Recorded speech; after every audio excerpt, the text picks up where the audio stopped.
Tonight I would like to start with a quote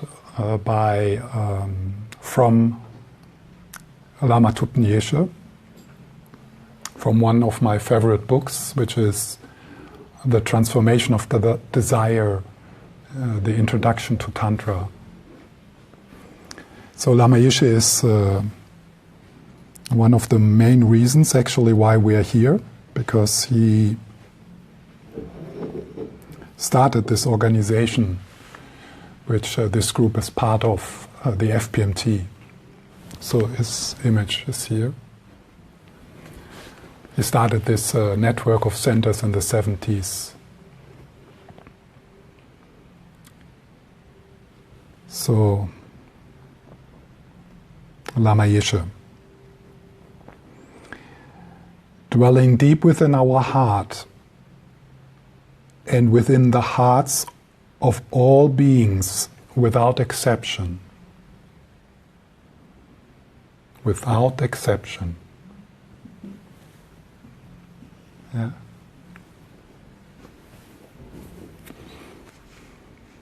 So that's pretty inclusive.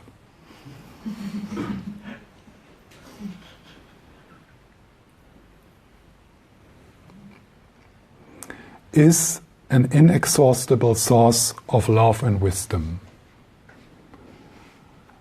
An inexhaustible source of love and wisdom.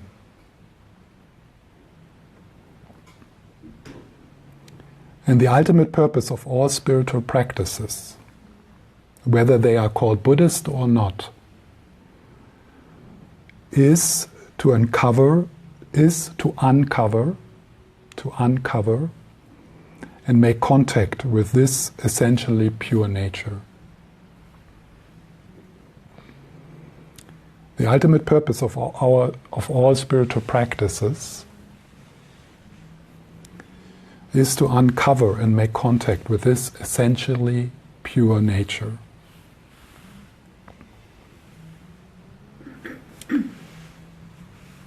So that's what I would like to explore with you for the next 30 years.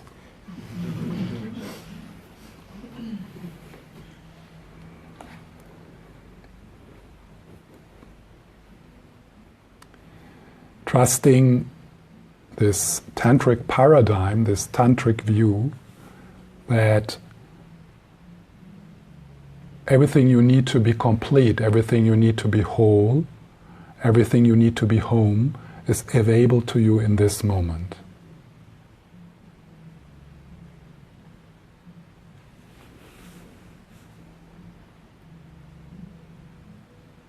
As Lama Yeshe says in this quote, it is a matter of recognizing that and trusting that.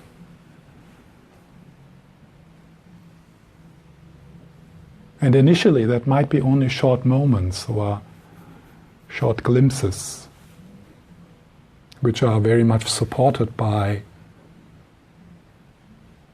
coming together like we are coming together here, in the spirit of kindness, in the spirit of non-violence, in the spirit of friendliness.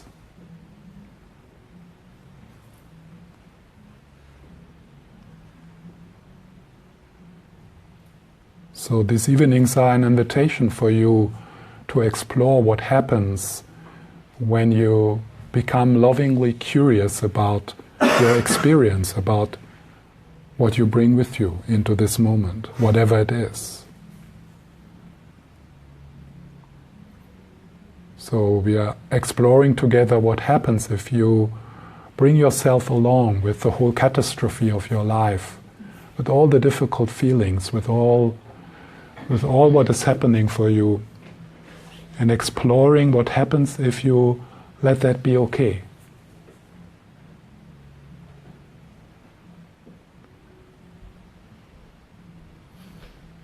Lovingly curious.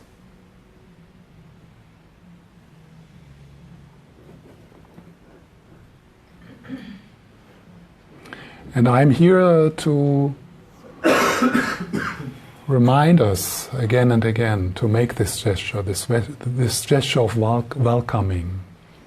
like just welcoming yourself. Like the mudra, or the mudra are these Buddhist hand gestures. The mudra of that is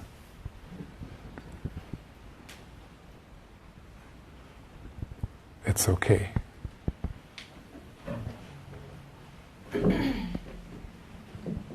So what happens if you, when we sit quietly, when you make this gesture, relax, it's okay.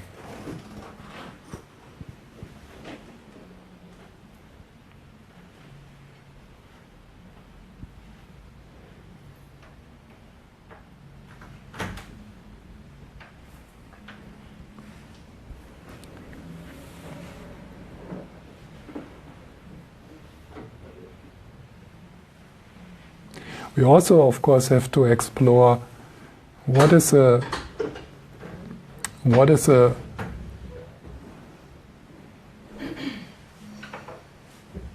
healthy way to relate to that which seems to disconnect you again and again from the best in you, from the love in you.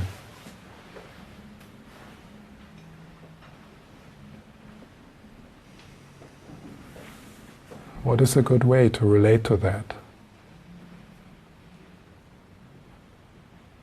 And the suggestion here is to relate to it by embracing it.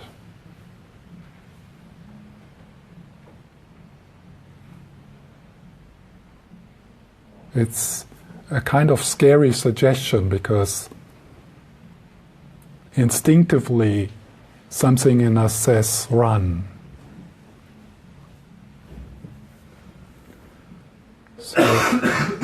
So that's where the courage comes in.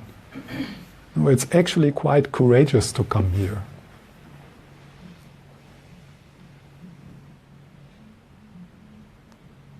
And to embrace that what we usually are hard with. To embrace that which we are usually ashamed of.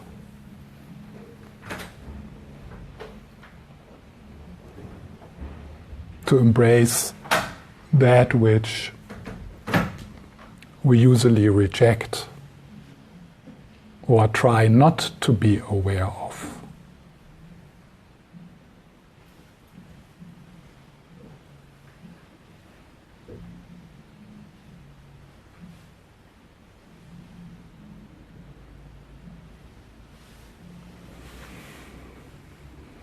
But let's give it a try.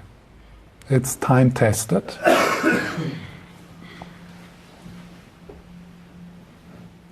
We are not the first ones. And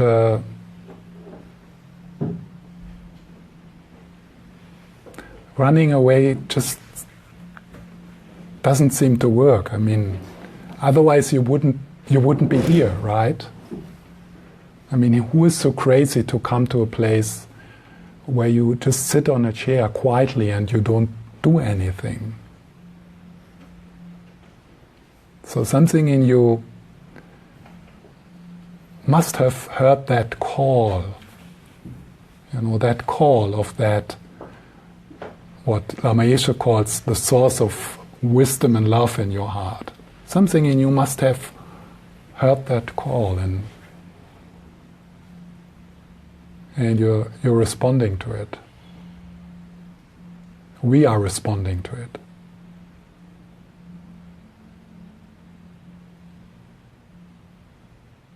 So could it be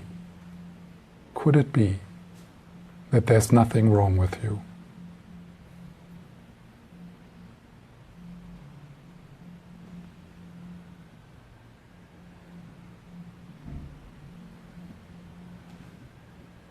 How could anyone ever say to you that you are less than beautiful?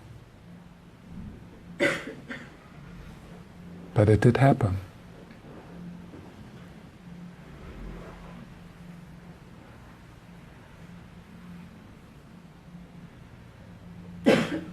Could it be that when we relax our self-improvement project,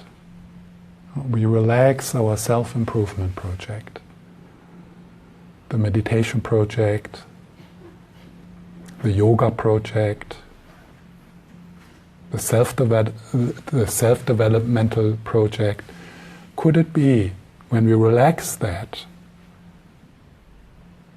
something beautiful can come forth, which is kind of waiting in the background? It's waiting in the background to shine forth.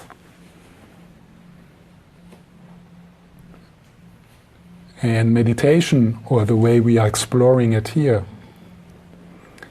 is a way to relax the tension around your heart, or the tension around your heart,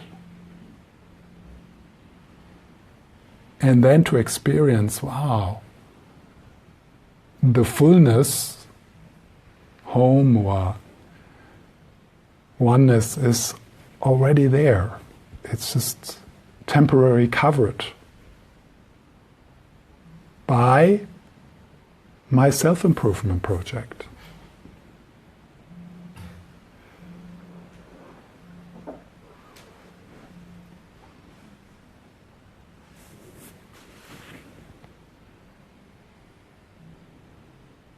So this invitation here in this moment to rest.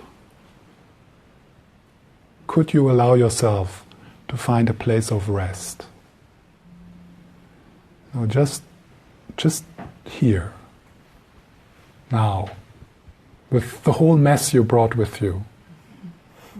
Sleepiness, discomfort in the body, anxiety,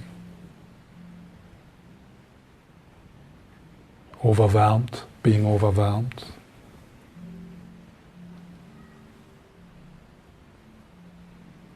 And we can help each other, because it's like, our life is so difficult. We all struggle, each of us.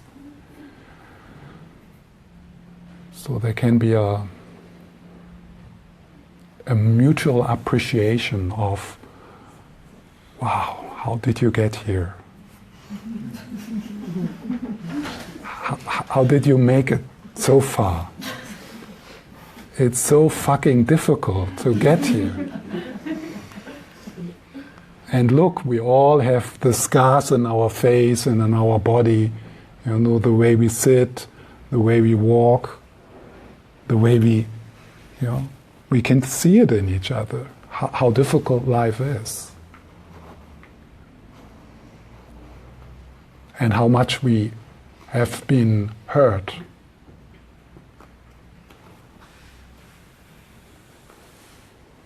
So there can be this tenderness to each other, this recognition, this mutual recognition of the shared pain.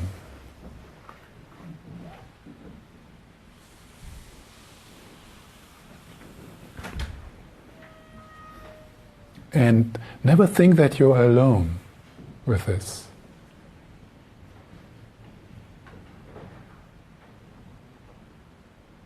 So we are not alone in our connection with our beauty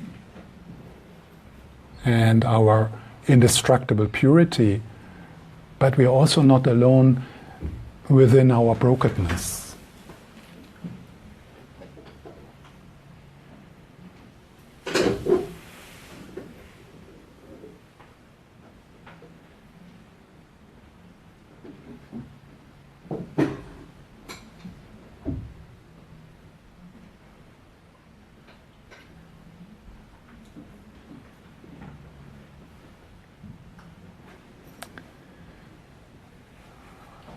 So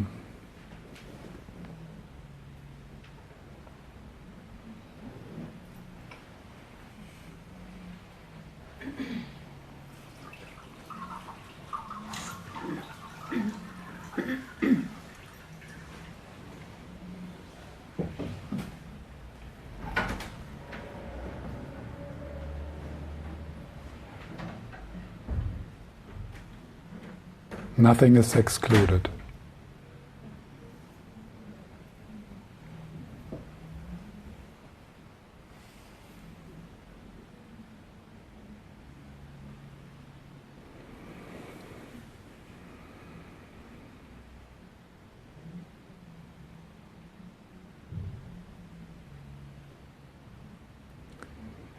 Yeah, so let's slide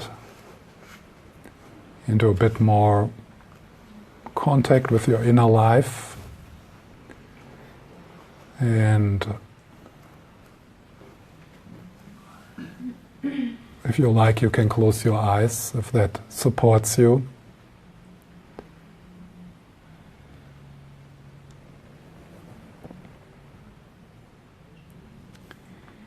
And then you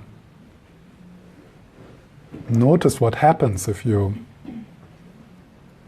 slide with your awareness into the body with the in-breath. So you can ride on the breath into the body, down into your feet even.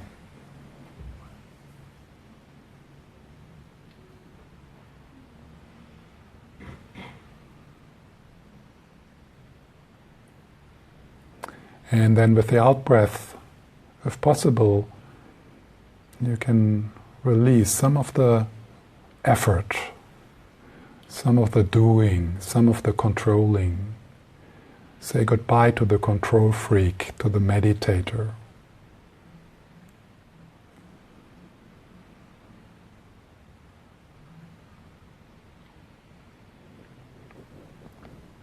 So with the in-breath, embracing, welcoming, as if you are meeting a friend. And here it's the long-lost friend arriving at your own door.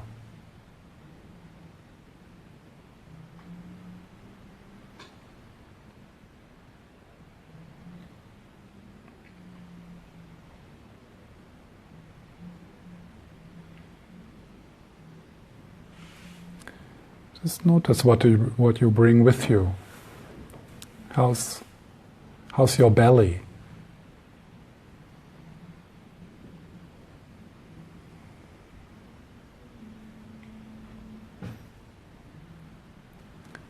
And notice how the chair or the floor carries you.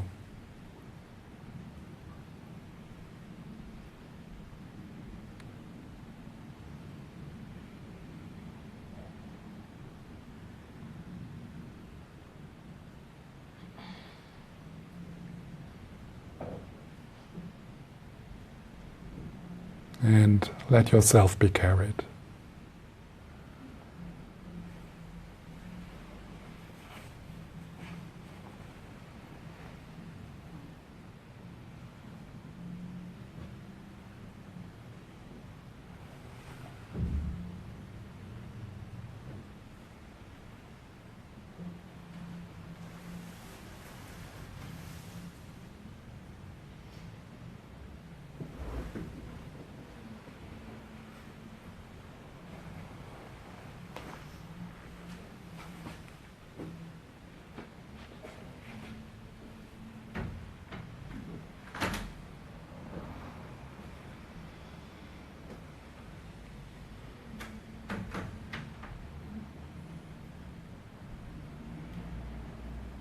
And of course, thoughts continue to arise, and that's fine.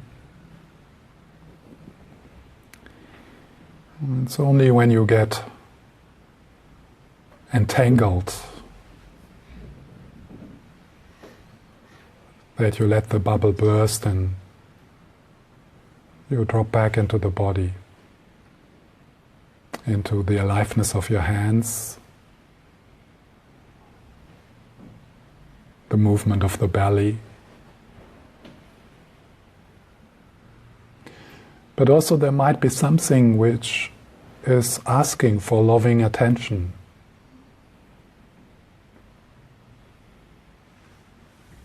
And you do that, you embrace that with your breath, as if you're picking up a child.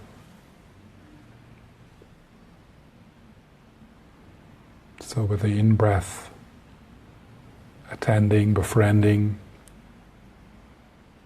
and with the out-breath, giving space.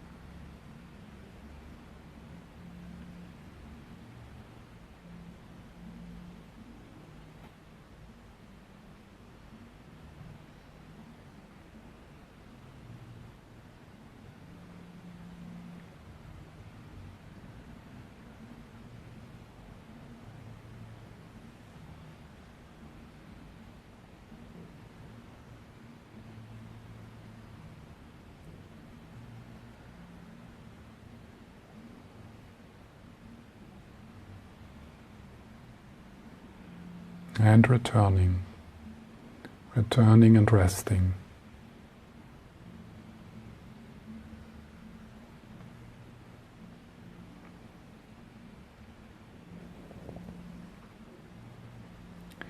And then gently, even if you are tired or somewhat agitated, you can start to appreciate the stillness or the spaciousness which arises when we sit quietly together.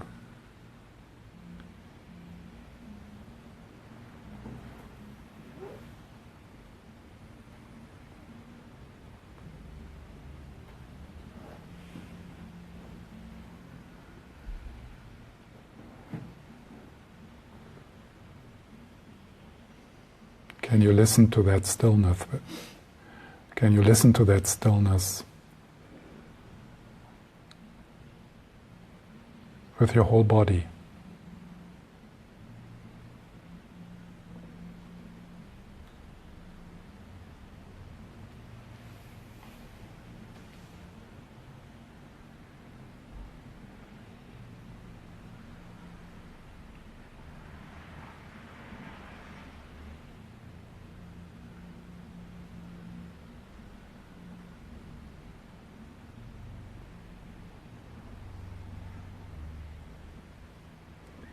Could you allow yourself to find a place of rest in the midst of your experience?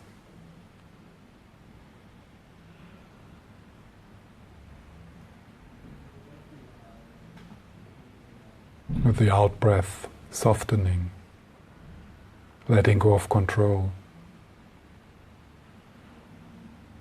letting go of the need to feel good.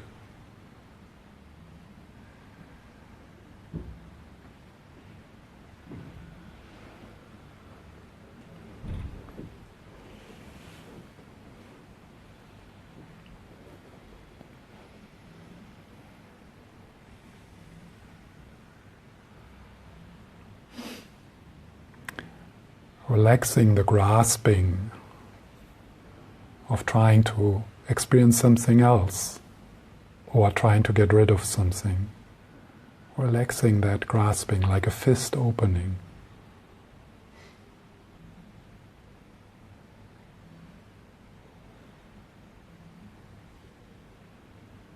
With a heart like the sky.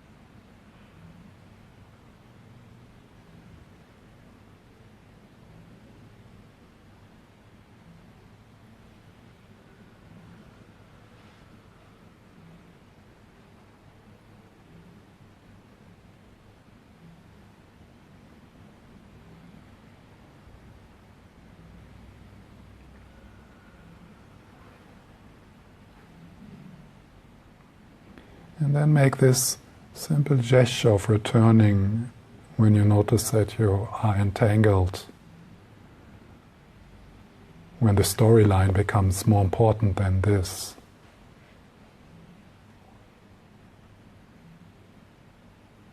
Whatever this is.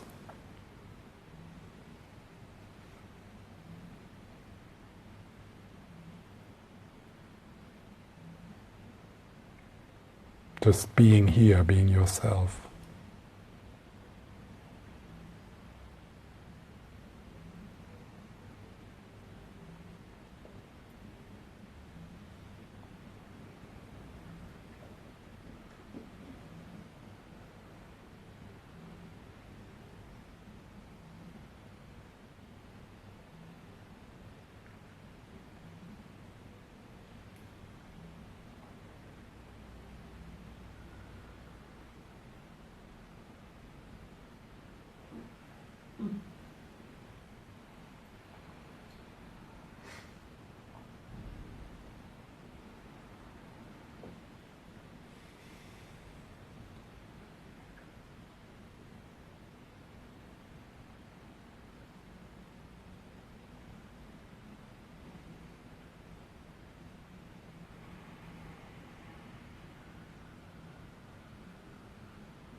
And then with the in-breath, sliding into the body, feeling the aliveness in the whole body, and befriending your own energy.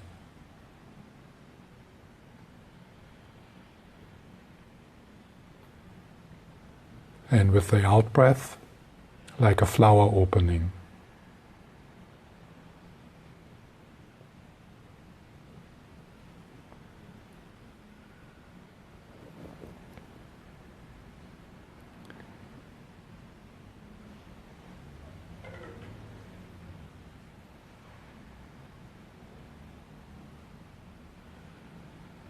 And then possibly listening with your heart to the stillness, to the vastness which arises when we sit quietly together.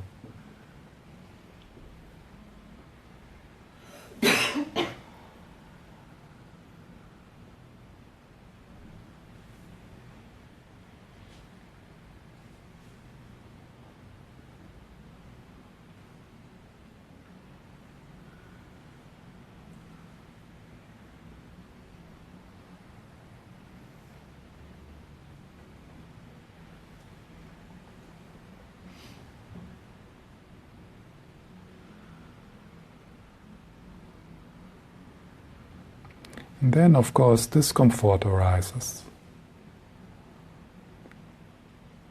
Emotional or physical discomfort.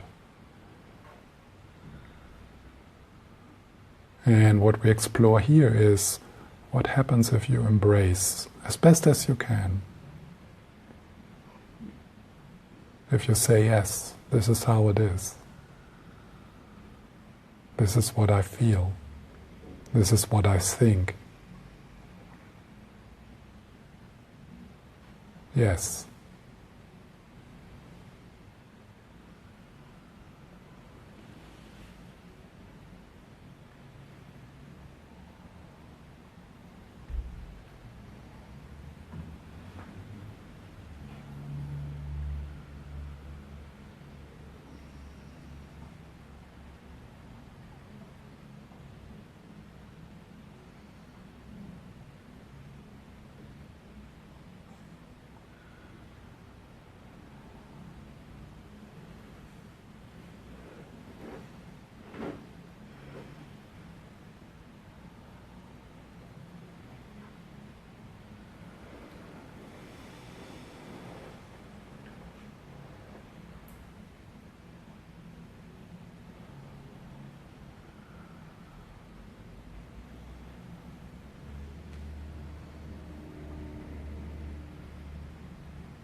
So I would like to say a few words about my instructions and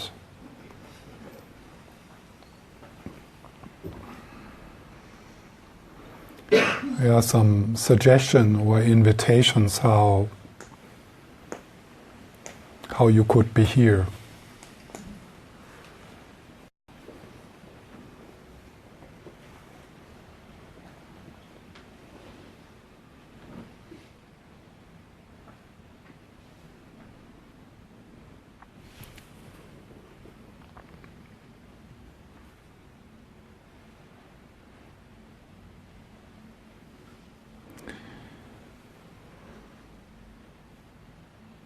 I believe that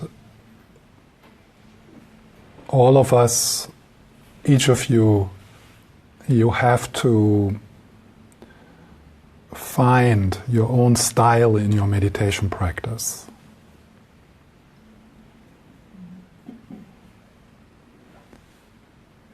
So,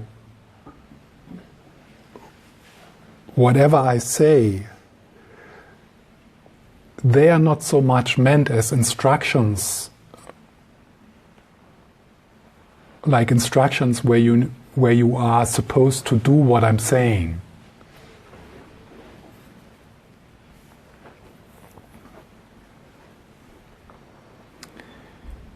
There are meditations instructions like this, and maybe that was your hope when you came here. But that will be, for those of you who would want to have that, this evenings will be very disappointing and probably you will never come back again. And that's fine, yeah? Because what is important is that you need to find the shoe which fits you. And how do you know when a shoe fits you? It's just you feel it. It's like, yeah.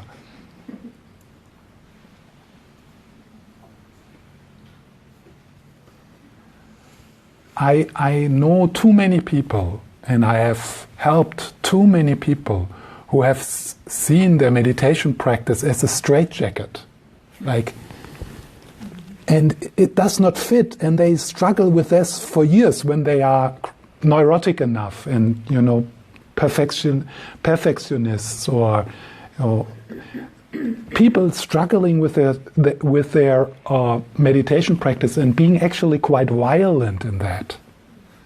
And of course not getting anywhere.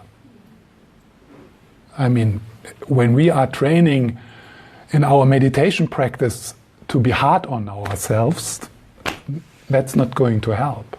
So we are either going to give it up, or worse, we blame ourselves as if it's like our fault that maybe we need to meditate a bit harder or a bit longer, or yeah. So there's only one authority for your meditation practice, and that's yourself. Nobody can tell you how to meditate, because we are too different.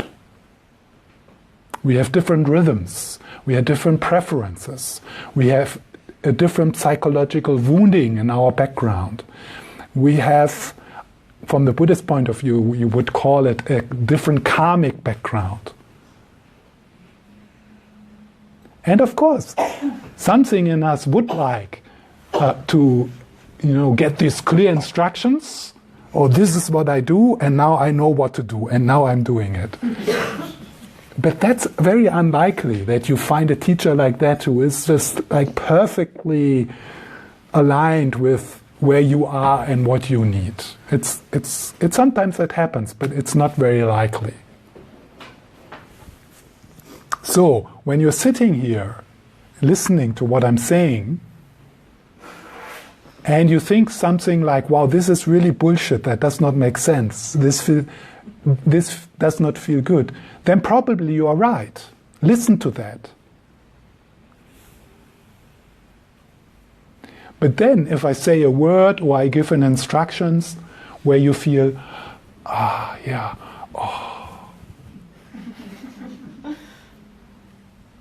then that's your shoe. Then that's something you take with you. And if it's only one word, if it's just one instruction, one thing tonight, where you feel that the pain in your heart softens, then it was worth to come here. And then you might want to dwell with that or soak in it, soak it in. You take it with you and you soak in it. And it helps you to dissolve that pain in your heart a little bit. The tension in your heart. So for that, of course, to feel that, you need to be here with your body. You need to listen to what I'm saying with your body. You're not going to figure it out here. No, the tension in your heart the pain in your heart is literally in your heart. And the softening of your heart literally happens in your body. Meditation is not a mental exercise, it is a subtle body work. Compassion is not a conceptual, cognitive thinking differently.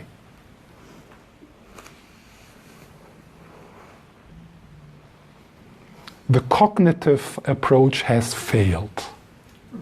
Almost. They started to admit that.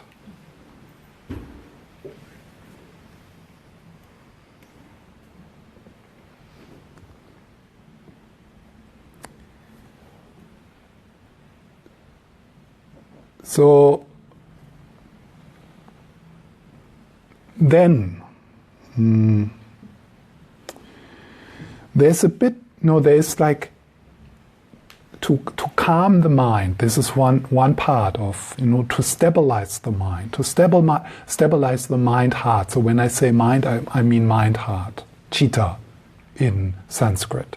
Chitta is mind-heart. There's like two different approaches to it within the Tibetan tradition. One is, it's a bit of a control. It follows a control model. So you choose an object, for example, the breath or the sensation in your hands, or it can be a mental image, and we will explore different objects, because this is also very important. You need to, in your meditation, you need to find that object which you are curious about, which makes sense to you. Which the object with which you can fall in love with. If you fall in love with the object of meditation, then stabilizing the mind is no problem.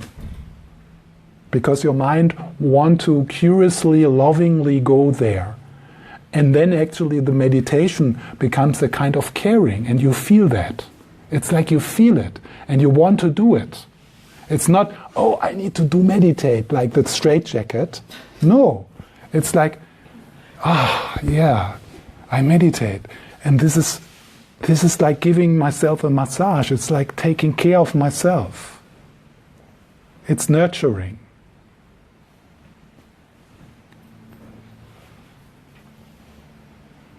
So that's why, while we go along the next 30 years, we will explore different objects, and how do you know that it is the one who is wholesome for you? Yeah, you know, because it makes sense. You become lovingly curious about it. You want to take it into your arms. You want to be with it, as if you are in love.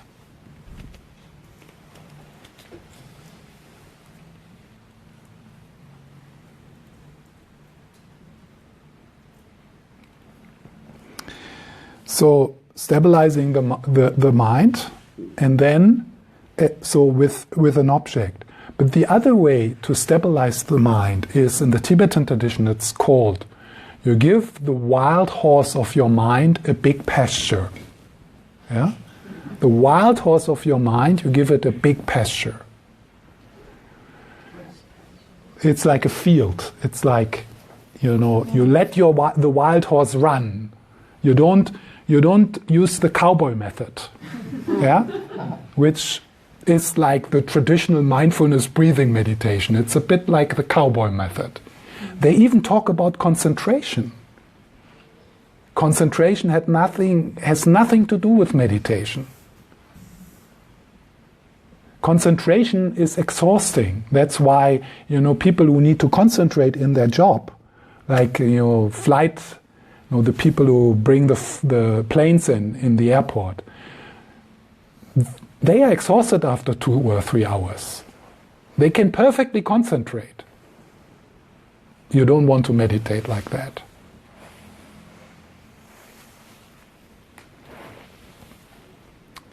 So the letting the horse run, that's a bit it's a bit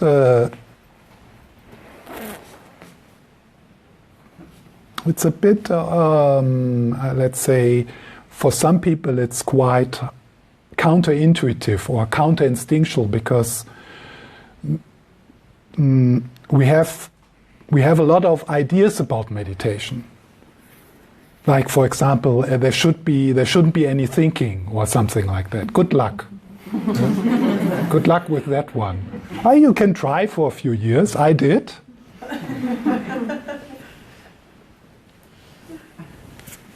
And I failed, like everyone else. So this practice, it's also called open, choiceless awareness. So it's a practice of opening, letting this moment be what it is, including your thinking, including your tiredness, including your restlessness.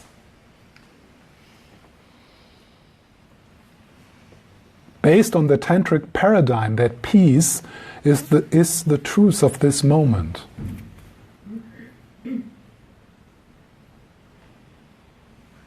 Waiting in the background to come forth.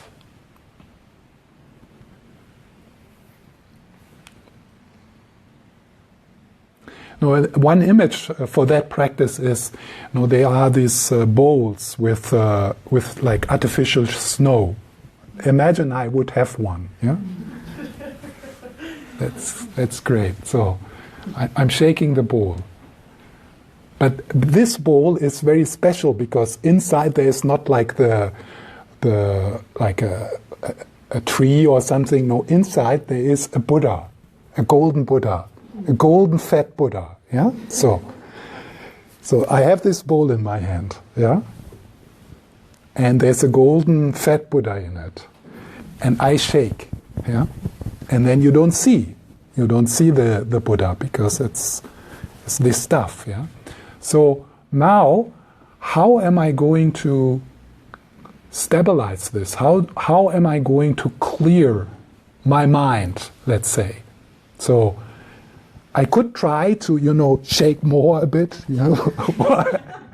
I could try to, poke in there, or, but actually whatever I do in terms of control just stirs it up more, yeah. So I try to control it, but it's just, it becomes more and more agitated, yeah. So what is it what I have to do?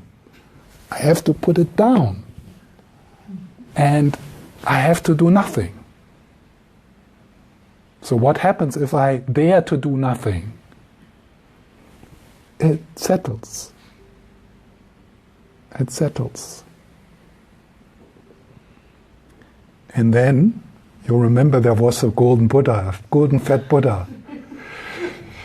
So the snow settles, and the golden fat Buddha reveals itself. And that's your true self. That's what is called the Buddha nature. No, that's what we have this longing for. So this longing that there's something more, that there's something bigger, that there's that you have that you are born to express, and you are born to express and manifest that loving creativity in the core of your being.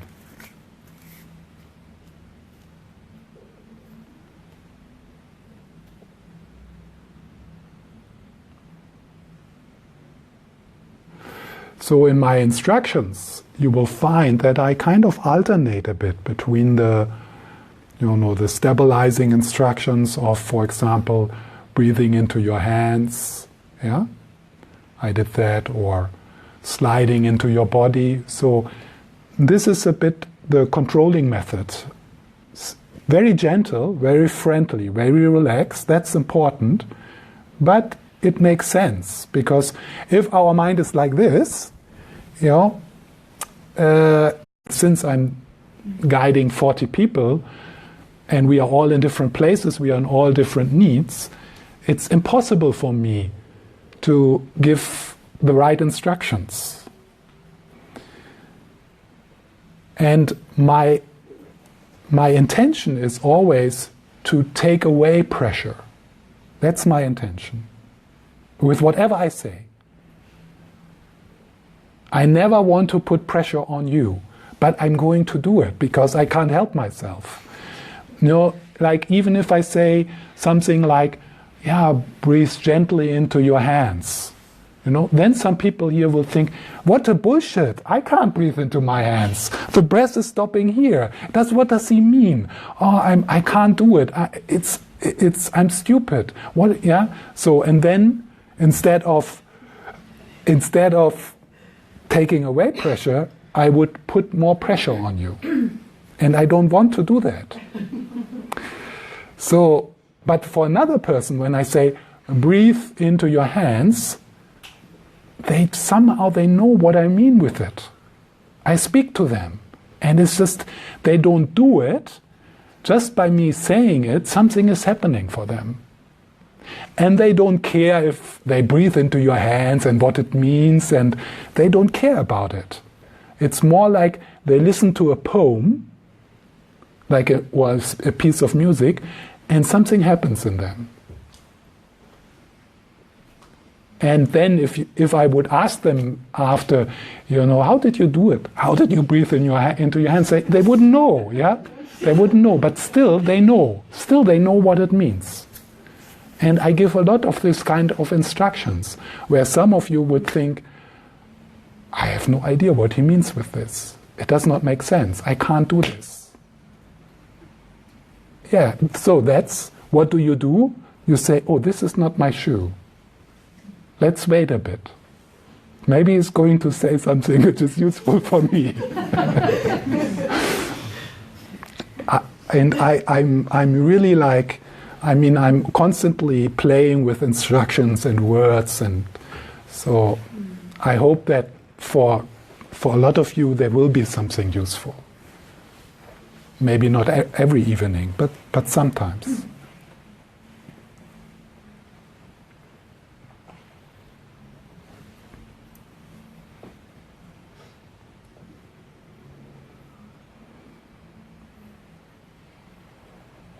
So, what I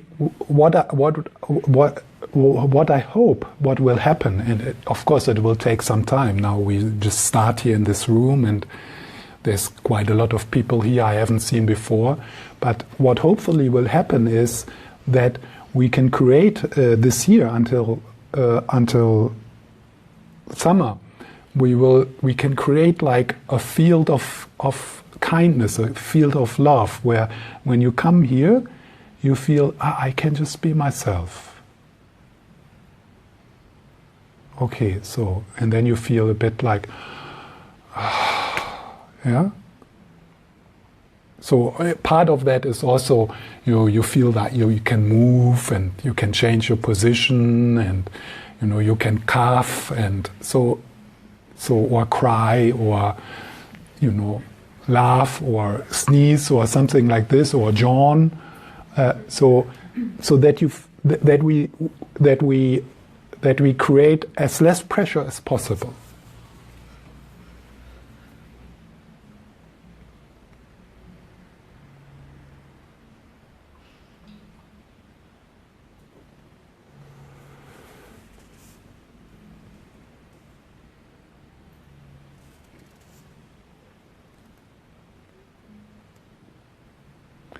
This is, of course, based on the trust in your primordial goodness.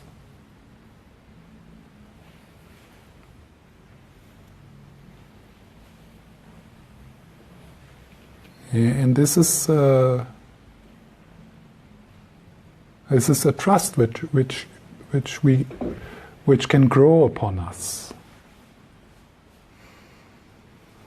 by having little glimpses of it. Maybe also by trusting some of the teachings in the different spiritual traditions.